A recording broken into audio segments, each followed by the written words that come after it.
J'entame donc la dernière partie sur les méthodes d'étude des acides aminés. Alors, il y a deux grandes méthodes. Les méthodes qui sont basées sur la solubilité des acides aminés. Ce sont les principales méthodes. Ensuite, il y a les méthodes qui sont basées sur la charge électrique des acides aminés. Et puis, il y a la méthode de la chromatographie haute performance, liquide haute performance, l'HPLC. Alors, les méthodes qui sont basées sur la solubilité, c'est essentiellement la chromatographie sur papier ou sur courge mince, mais également en phase gazeuse. Et puis, les méthodes basées sur la charge, il y en aura deux principales, l'électrophorèse et la chromatographie échangeuse d'ions. Là, on est en train de parler d'ions, donc c'est chargé. Alors, pour commencer, les méthodes chromatographiques, quel est leur rôle? Nous sommes en train d'étudier les acides aminés. Nous sommes en train d'utiliser une notion qui est la solubilité. Donc, le principe, notre rôle, ou notre objectif plutôt, est de chercher à séparer les différents acides aminés qui composent un peptide, une protéine, ou une solution qui contient tout simplement un assemblage d'acides aminés. Donc, ce sont des méthodes de séparation. Alors, on utilise des méthodes de partage qui vont permettre de séparer les acides aminés sur des phases différentes. Donc, ici, pour la chromatographie sur papier, nous avons deux phases. Une phase qui est dite stationnaire, c'est le papier lui-même ou le chromatographe, en quelque sorte. Le papier Whatman, ici, va constituer votre zone si vous voulez, ce sera la phase stationnaire de votre chromatographie. Après, il y a une phase mobile. Alors, regardez bien le dessin. Il y a un bécher, c'est ce récipient, ou alors une cuve, ça c'est à vous de voir. Il y a ce papier Whatman. Alors, sur le papier Whatman, on va tracer à 1 cm du bord une ligne horizontale sur laquelle vont être déposés ici deux échantillons. Ces échantillons veulent dire, par exemple, un ensemble d'acides aminés ou un acide aminé chacun. Alors, ils vont être placés à l'intérieur de ce soluté, c'est-à-dire ce mélange aqueux avec un solvant organique. En fait, c'est un mélange et on va tremper ce papier à l'intérieur de ce solvant aqueux et organique, mais on prend la précaution de ne pas arriver jusqu'au trait. Il ne faut pas qu'on arrive au trait, sinon il n'y aura pas de migration. Alors voilà ce qui se passe. Il se passe qu'au bout d'un certain temps, il faudra boucher la cuve et on constate que ces acides aminés ont bougé. En fait, ils ont bougé sur la phase stationnaire par le biais d'une phase mobile. La phase stationnaire, c'est le papier. La phase mobile, c'est le solvant organique. Et on va faire bouger ces acides aminés et nous allons avoir ici, regardez, le solvant organique qui arrive jusqu'ici. Ici, c'est l'eau qui monte parce que le papier va se gorger d'eau.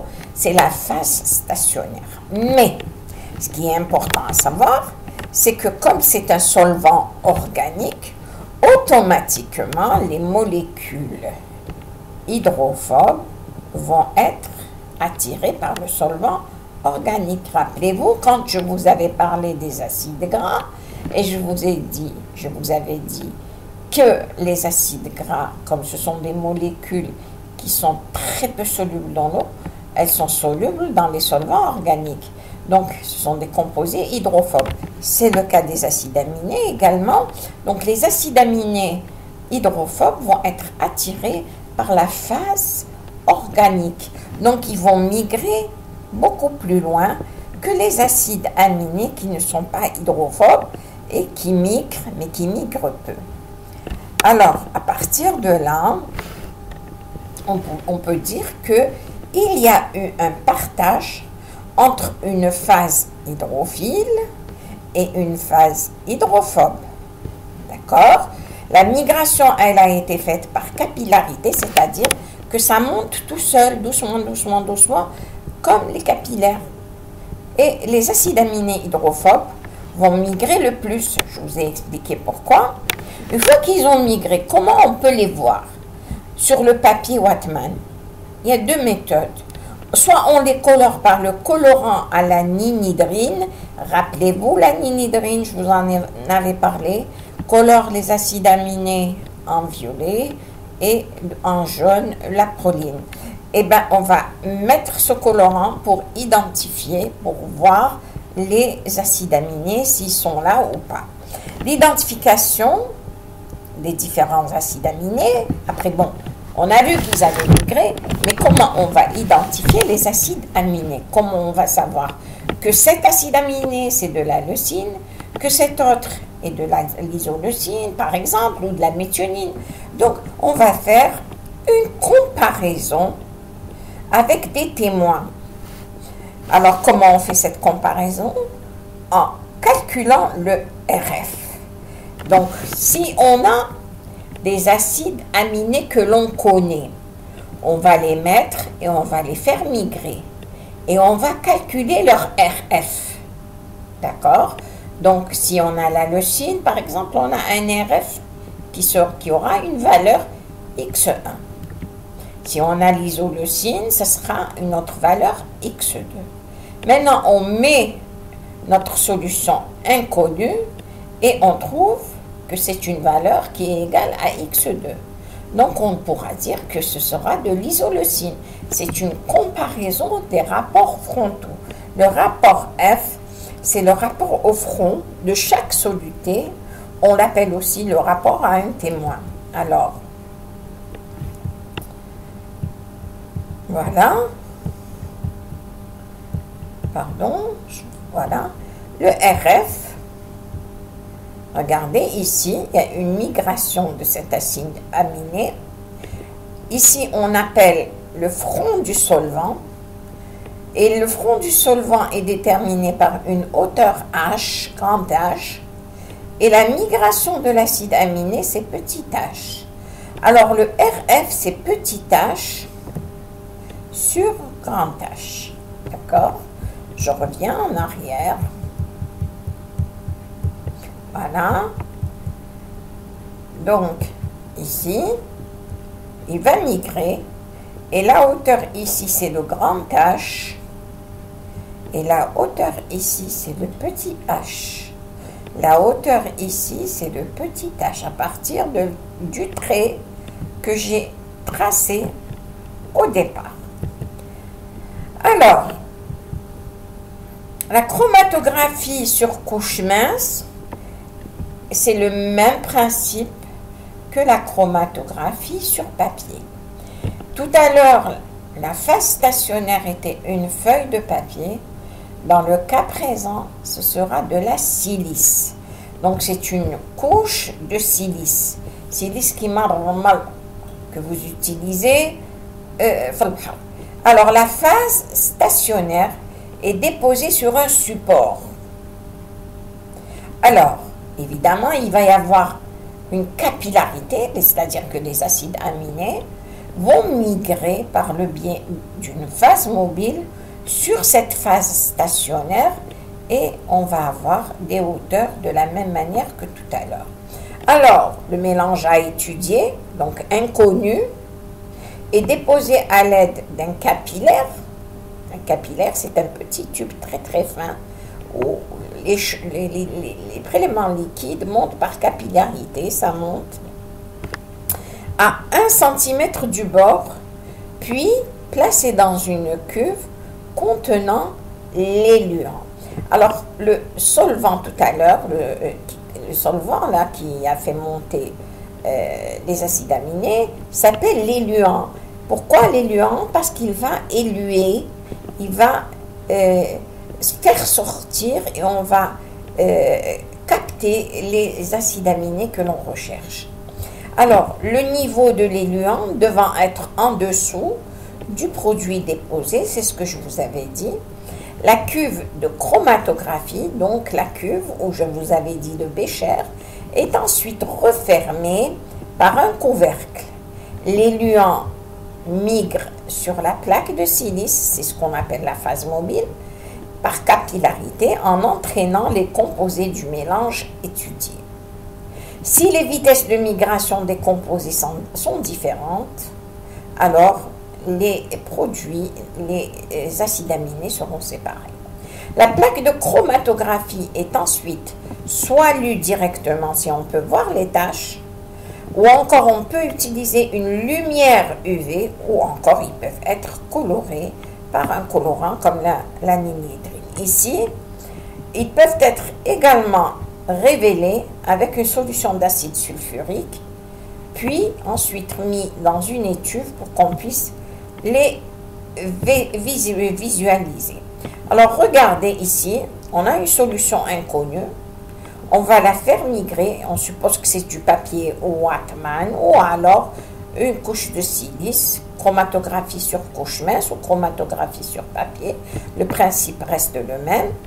On a une migration, donc il commence à migrer. À la fin, nous avons deux produits qui étaient ici.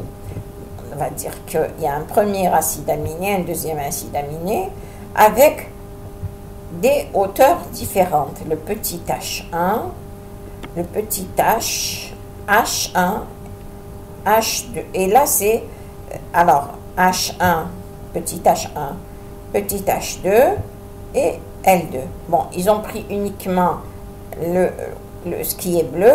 Alors, ce sera L1. Et le rapport et le solvant, c'est grand H, c'est L2. Donc, le RF sera égal à L1 sur L2. Alors, plus il migre vers, si cet acide aminé avait migré ici, on aurait un rapport presque égal à 1. Plus il migre vers le rapport frontal, plus on dirait que l'acide aminé est hydrophobe. D'accord? Alors, le rapport au front, donc, frontal, c'est le rapport entre la distance parcourue par le soluté divisé par la distance parcourue par le front du solvant. Le principe de séparation des composés par chromatographie sur couche mince est proche de celle de l'HPLC. Alors, c'est le même principe pour l'HPLC. Vous verrez que l'HPLC, c'est juste une pompe qui va faire en sorte d'augmenter la vitesse de migration. Alors, le mélange est placé sur la plaque de silice, toujours avec une pipette Pasteur. Et l'intérêt, c'est une identification. Donc, identification et non pas une analyse quantitative, c'est juste qualitative. C'est pour savoir quels sont les produits que l'on a, qu'est-ce que c'est comme produit on a. Alors, ces techniques sont utilisées par la police aussi pour identifier, par exemple, des produits au niveau des tâches de meurtre, etc. On peut utiliser ces techniques chromatographiques. Alors, la chromatographie sur couche mince, encore une fois, regardez le principe ici, la cuve de chromatographie. Voilà le chromatographe. On a mis 3 solutions. Ah, la rouge, elle est inconnue. La verte, c'est la solution A, elle est connue. Et la solution B, elle est connue. D'accord? Alors, on va les mettre ensemble à 1 cm du bord. On les place dans la cuve où il y a l'éluant. On referme. Les vapeurs de solvant sont là. La migration va se faire. Et on aura des spots comme ça, comme tout à l'heure. On pourra calculer les RF différents. Le rapport au front. Voilà. Alors, la phase stationnaire, en général, quand c'est sur papier, c'est l'eau dans la couche. La phase mobile, c'est le solvant. Donc, on calcule toujours le rapport distance parcourue par le soluté sur la distance parcouru par le solvant.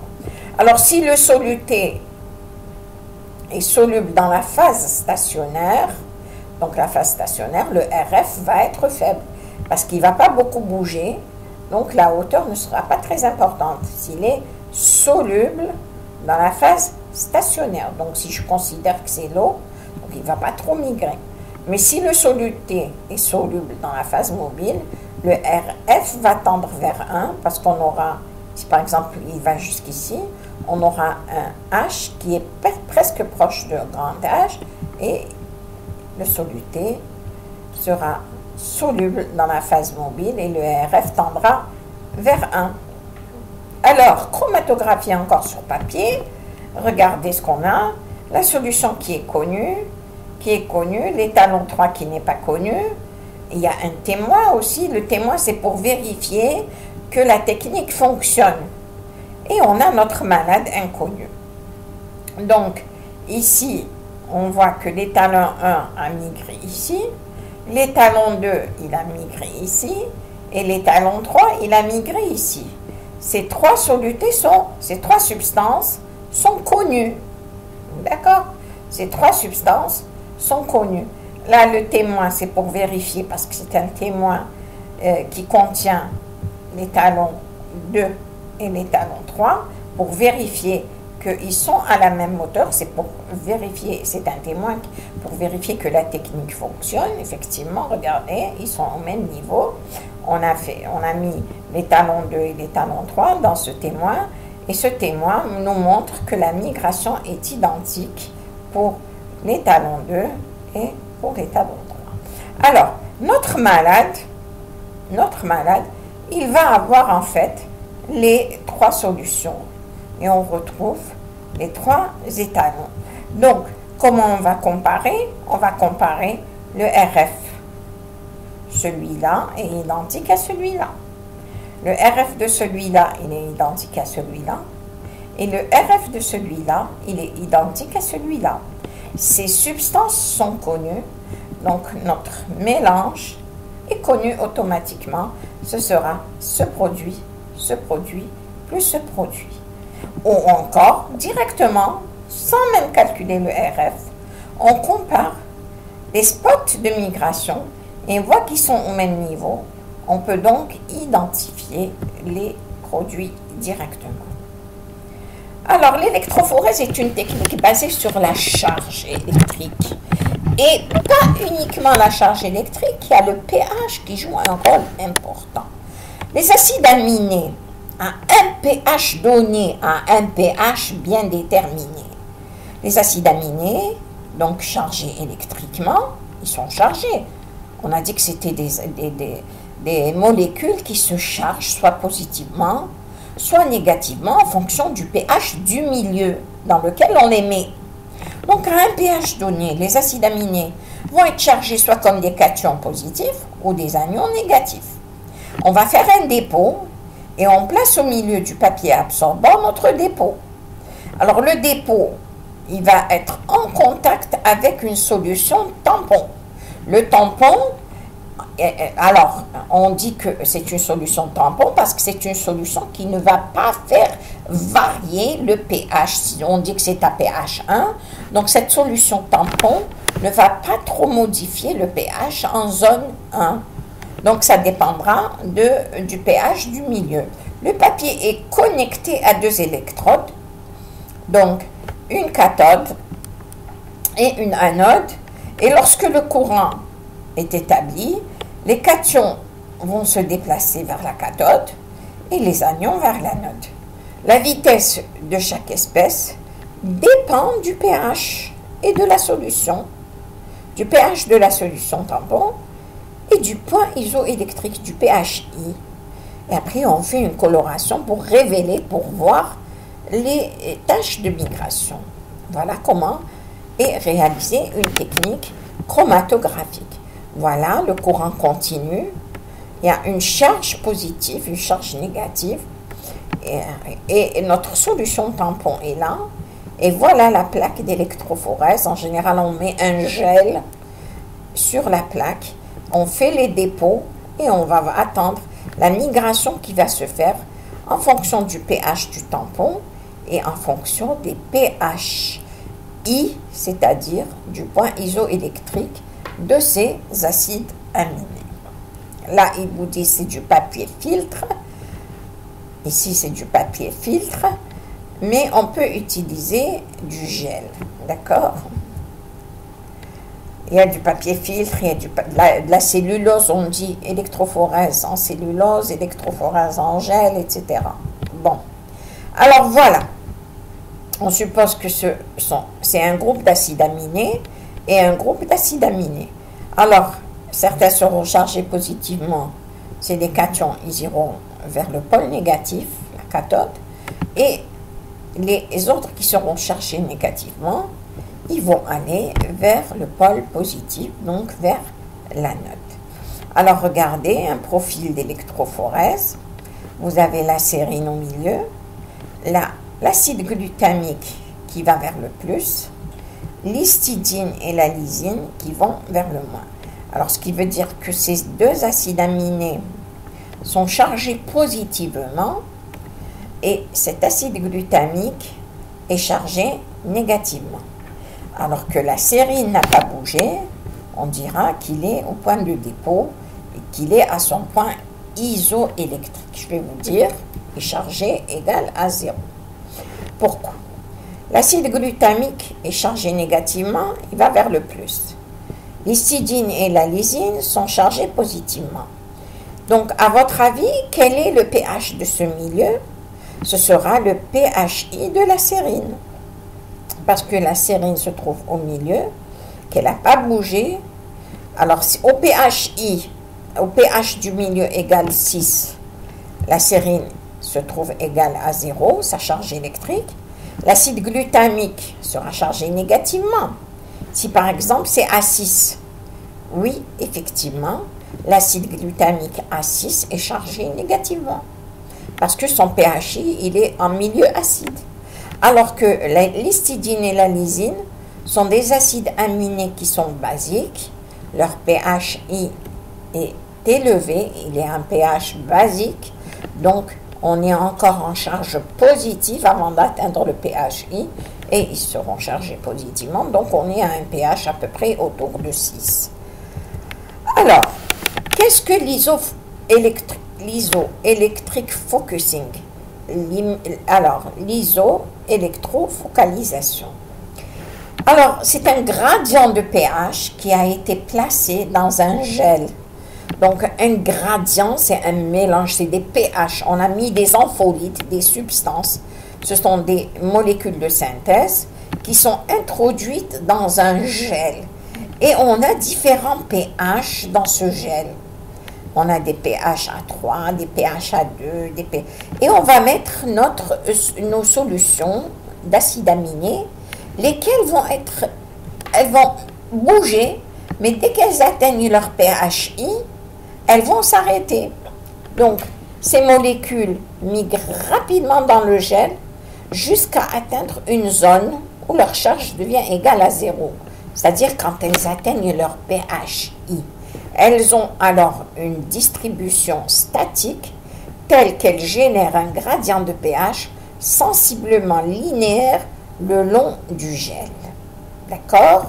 Alors voilà, 3, 4, 5, 6. Elles vont générer un gradient de pH. Ici, vous avez l'anode et vous avez la cathode. C'est une électrophorèse de toute manière, mais le gel, il est constitué par des ampholites où vous avez des gradients de pH. Alors, à un pH donné, c'est-à-dire quand on atteint le point isoélectrique, les protéines s'arrêtent de migrer. Elles se retrouvent nécessairement sans charge. Elles vont arrêter de migrer sous l'effet du champ électrique. Alors les protéines possédant toutes un point isoélectrique différent, elles vont se concentrer dans une zone bien définie où le pH du gradient est égal à leur pHI, à leur point isoélectrique.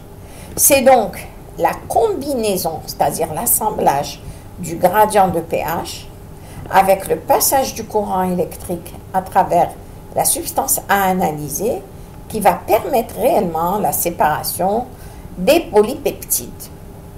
Donc, des peptides. Le gradient de pH étant un paramètre clé de la focalisation isoélectrique, sa nature détermine largement la qualité de la séparation. Donc, gradient de pH augmentant vers la cathode ici. Donc, voilà de l'anode vers la cathode. Alors, l'isoélectrophorèse, donc, voilà un exemple de comportement en isoélectrophorèse. Regardez, nous avons l'alanine, la lysine et l'acide aspartique. L'alanine, elle est en bleu, la lysine, elle est en orange, l'acide aspartique, elle est en jaune. Acide aminé neutre, acide aminé chargé qui est basique, acide aminé acide et qui est chargé aussi. Les pHI sont différents. Le pHI de l'alanine est de 6. Celui de la lysine est à 9,59, très élevé. Et le pHI de l'acide aspartique, il est acide, 2,77. On se met à pH 1. Voilà le comportement de ces acides aminés. On se met à pH 6,5, donc du tampon, et on a le comportement en électrophorèse de ces acides aminés. Et à pH 11, voilà ce que l'on a. Donc, à pH 1, c'est un pH très acide. Rappelez-vous la courbe de titration. Quand j'ai commencé la titration, j'ai mis tous les acides aminés se comporter comme, ils captaient tous des protons H+. D'accord? C'était des substances qui captaient le H+. C'était des bases conjuguées. Donc, on capte les protons H+, donc elles vont être chargées positivement.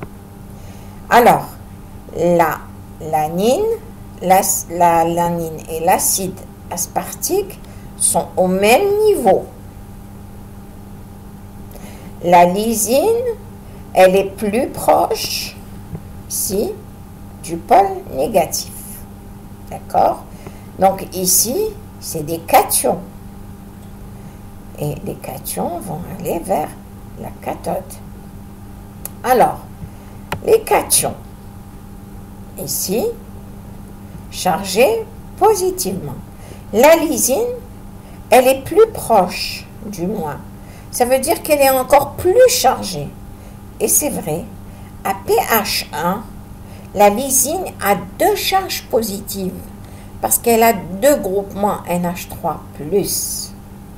Donc, 2 groupements NH3+, à pH 1, elle est chargée doublement positive. Donc, 2+ vont être attirés ici, alors que l'acide aspartique et l'alanine n'ont pas atteint leur pHI. D'ailleurs, tous les 3 n'ont pas atteint leur pHI. Mais celui-là, il migre beaucoup plus. On est à pH 6,5. C'est proche de 6 pour l'alanine.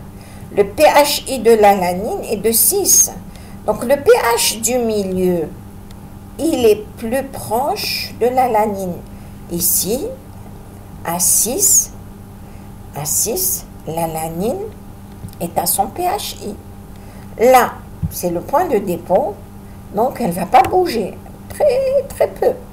Donc ici, c'est une charge négative. Donc on a dépassé un tout petit peu le pHI. Alors qu'ici, on ne l'a pas encore atteint. Donc à pH 6,5, la lysine est supposée encore être chargée positivement, alors que l'acide glutamique est chargé négativement. Elle est effectivement chargée négativement à pH 6,5. 6,5, on a dépassé le pHI. Le pHI est de 2,77. Donc, au-dessus de 2,77, elle est négative et elle migre vers le plus. Maintenant, à pH 11, donc on a dépassé les pHI. Ils vont tous être du côté du pôle positif. Mais pourquoi l'acide glutamique migre plus? Parce qu'il a deux charges négatives. C'est un acide aminé acide et à pH 11, il a déjà ces deux charges négatives. C'est un acide aminé diacide. Donc, à pH 11, il a deux charges négatives. Ils vont être attirés par le plus et vont migrer. Il va migrer, l'acide aspartique migrera encore plus par rapport à la lysine et l'alanine qui ont dépassé leur pHI. D'accord? Ici, on a dépassé pH 11, on a dépassé le pHI. Elles sont au même niveau. Voilà. Alors, maintenant, la chromatographie liquide. Liquide sur colonne. Alors, voilà la colonne. La colonne, il y a une phase liquide. Et on a une pompe et on injecte notre échantillon qui va arriver dans la colonne. Cette pompe va ramener le liquide, la phase mobile, et là, c'est la phase stationnaire. Et cette pompe va pousser la phase mobile le long de la colonne et on aura la récupération des échantillons ici qui seront séparés ici au niveau de la colonne, un par un, c'est les luants, un par un. Cette colonne est la phase stationnaire et on les aura à la fin, on les recueillera un à un. Là, c'est un enregistreur, d'accord? C'est ce que l'on appelle le chromatographe qui va donner des pics. Pour chaque acide aminé, on aura un pic bien déterminé. Donc, c'est une séparation encore des mélanges par suite d'équilibre. C'est toujours des suites d'équilibre entre une phase mobile et une phase stationnaire. La phase stationnaire, généralement, est solide. Alors, le principe, la phase stationnaire est placée dans une colonne et celle-ci est parcourue par la phase mobile. Les deux phases vont être en contact très étroit. Après, il y a un équilibre qui va se créer entre les deux phases. À un endroit donné, et il est constamment déplacé par l'apport du liquide. Donc, le liquide arrive au fur et à mesure et il va déplacer les produits les uns après les autres. Pour chaque constituant, le partage est différent. S'il est plus soluble, il s'enrichira dans la phase mobile. Et s'il est moins soluble, il s'enrichira dans la phase stationnaire. Donc, ce sera une séparation plus ou moins complète des constituants qui sortiront séparément de cette colonne. Voilà la colonne. Donc, la phase solide à T0 et on ramène le solvant. Donc, ici, ce solvant, on le ramène ici sur la colonne. Allez, regardez, au bout de 5 minutes, qu'est-ce que l'on constate? On constate on commence à séparer les constituants les uns après les autres. Et au bout d'un certain temps, on va les recevoir à la fin. À T20 minutes, on va commencer à éluer. Alors, le rouge descend au bout de 20 minutes. Donc, ici, ce dernier, il se trouve bien dans cette colonne. Donc, il va arriver en dernier. Il est bien collé. À T30 minutes, c'est celui-là qui descend. Et à 50 minutes, c'est le bleu. Donc, il lui faut beaucoup plus de temps pour descendre. Alors, la chromatographie en phase gazeuse, c'est pratiquement le même principe. C'est la séparation de mélanges gazeux. Ici, c'est des mélanges qui sont gazeux et non pas liquides, mais c'est des équilibres entre une phase mobile et une phase stationnaire. Le mélange d'acides aminés à analyser est injecté et vaporisé dans l'injecteur. Donc, on va le vaporiser, d'accord? Et le gaz vecteur, celui qui va pousser, alors il va l'entraîner dans la colonne de séparation qui est thermostaté. Il y a une température. Les composés vont se répartir entre les deux phases et vont se déplacer à des vitesses différentes et à des temps différents, comme tout à l'heure d'ailleurs. Les temps sont différents. On l'a vu. Donc ici, T0, T5, T50. Donc ils vont se séparer et à leur sortie sont détectés et des pics apparaissent. Donc même ici, les pics sont là. C'est les pics qui correspondent aux différents produits qui sortent. Voilà. À t égale 5 minutes, à t égale 50 minutes, etc. Voilà. Donc, à leur sortie, des pics apparaissent sur l'enregistreur. La chromatographie par échange d'ions est très intéressante. Là aussi, nous avons deux phases, une phase solide et une phase mobile. Alors, la phase solide peut être chargée positivement, la phase solide peut être chargée négativement. Si la phase solide est chargée positivement, le mélange d'acides aminés qui va venir sur la colonne, pour qu'il reste fixé sur cette colonne, il faut qu'il soit, si elle est chargée positivement, les acides aminés seront chargés négativement. Si les acides aminés sont chargés positivement, la colonne doit être chargée négativement. Voilà. Donc, une solution d'acide aminé à séparer a un pH bien déterminé. D'accord? Alors, à pH alcalin, on a dit un pH très élevé, l'acide aminé, il est sous forme d'anion. Il est sous forme de charge négative. Donc, on verse une solution en haut d'une colonne, d'une résine qui est chargée positivement. L'anion, il se fixe sur la résine qui est chargée positivement. Alors, plus l'acide aminé est chargé positivement, plus il est retenu par cette résine et plus il migre lentement. Après, on va modifier le pH, on élue, c'est-à-dire on va séparer et recueillir l'acide aminé en diminuant le pH. Donc, l'éluant, c'est une solution de pH, non pas croissant, mais décroissant. Là, on va diminuer le pH. Maintenant, les acides aminés vont se décrocher lorsque le pH atteint leur pHI. L'analyse de l'éluant contient des acides aminés qui sont séparés selon leur pHI. Les plus basiques vont sortir en premier et les autres vont rester au fur et à mesure.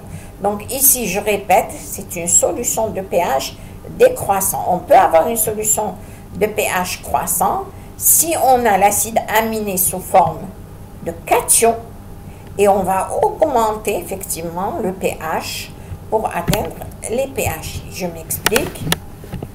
Voilà des résines qui sont chargées ici négativement. Résine carboxylique par exemple. Ici un ammonium quaternel, c'est une charge positive. Alors, sur les charges positives, qu'est-ce qui va se fixer? C'est les anions. Sur les charges négatives, qu'est-ce qui va se fixer? C'est les cations.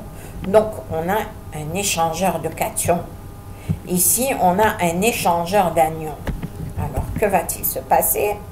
Nous allons avoir un mélange d'acides aminés qui va rentrer dans la colonne. D'accord? Ils vont rentrer dans cette colonne chromatographique et si on a un pH égal à 2, donc on utilise un échangeur de cations par exemple et on est à pH 2, on ramène des acides aminés, on les met dans la colonne et on est à pH 2. À pH 2, normalement, tous les acides aminés sont chargés positivement. Donc, c'est une résine échangeuse de cations. On ramène donc tous les acides aminés que l'on veut analyser et on va les mettre dans la colonne. Donc, ici, on va les ramener. En général, ils seront tous chargés positivement à pH 2, par exemple. Et ensuite, que va-t-il se passer? On va augmenter le pH. En augmentant le pH, la charge de l'acide aminé va changer. Au bout d'un moment, à un certain moment, certains acides aminés atteindront leur pHI, comme c'est le cas de l'acide aspartique ou le cas de l'acide glutamique. Leur pHI est acide. Donc, si j'atteins le pHI de l'acide aminé, il ne va plus rester accroché. Il va être libéré. C'est ce qu'on appelle l'élution. Donc, on aura une élution et on aura donc un acide aminé qui sera... Donc, il faut savoir que les acides aminés vont être élués quand ils atteignent leur pHI. D'accord? C'est leur pHI qui leur permet d'être libérés. Dans le cas contraire, si on a un échangeur d'anions, alors c'est ce que je vous ai dit tout à l'heure, les acides aminés à pH alcalin sont sous forme d'anions. La solution versée dans une colonne remplie d'une résine chargée positivement. Donc ce sera cette colonne. D'accord? Les acides aminés, on les ramène sur la colonne, ils sont chargés négativement, ils vont tous se fixer à un pH très alcalin. Mais dès qu'on arrive à un pH I d'un acide aminé, tel que la lysine, ou comment ça s'appelle, un acide aminé basique, l'histidine, on va avoir une libération des acides aminés,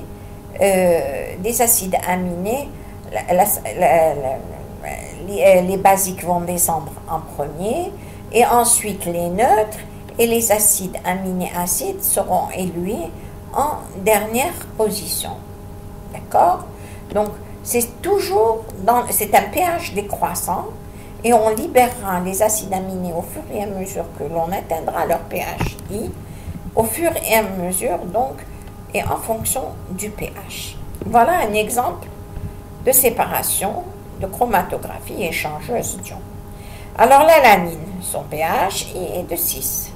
La lysine, 9,59. Et l'acide aspartique, de 77.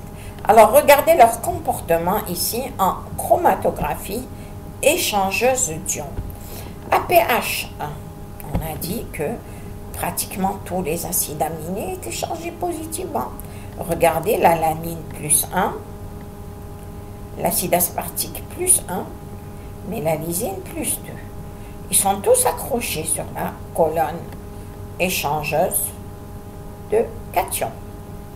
Après, on augmente le pH, on arrive à 4. Ah, il y a un acide aminé qui a disparu, c'est l'acide aspartique. Pourquoi? Parce que pH 4 est supérieur à pHI de 77. Donc, il est parti, il est descendu, il a été élué. L'acide aspartique n'est plus fixé sur la colonne.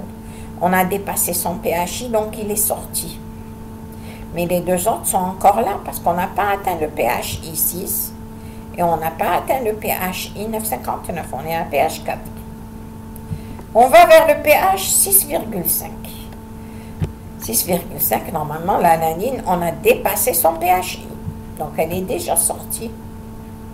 Il ne reste plus que la lysine qui est chargée 1+. À pH 6,5, elle est chargée 1+. Là aussi, à pH 4, elle est chargée 1+. Parce qu'on a eu une demi-dissociation du groupement CO-. Ensuite, à pH 11, tous les acides aminés sont chargés négativement. Ils sont tous sortis, il n'y a plus rien sur la colonne. Voilà, c'est ça le comportement de la chromatographie échangeuse de cations ici. On aurait pu avoir des colonnes échangeuses d'anions. Là, il y aurait eu plus, et ici, c'est des moins. Et au lieu d'augmenter le pH, on aurait diminué le pH. Voilà. L'HPLC, chromatographie liquide haute performance, mélange à analyser poussé par un liquide, phase mobile, dans une colonne remplie de grains de petite taille qui sont la phase stationnaire. La phase mobile est poussée par une pression élevée, donc c'est des pressions très élevées, d'accord? C'est la haute pression, la haute performance, elle est due aux pompes qui poussent donc la phase mobile. Il y a une diminution du temps de séparation, il y a une meilleure distribution et les pics sont plus clairs au moment de la sortie ici. Donc c'est le même principe, sauf que l'on a augmenté la vitesse de migration. Je vous remercie.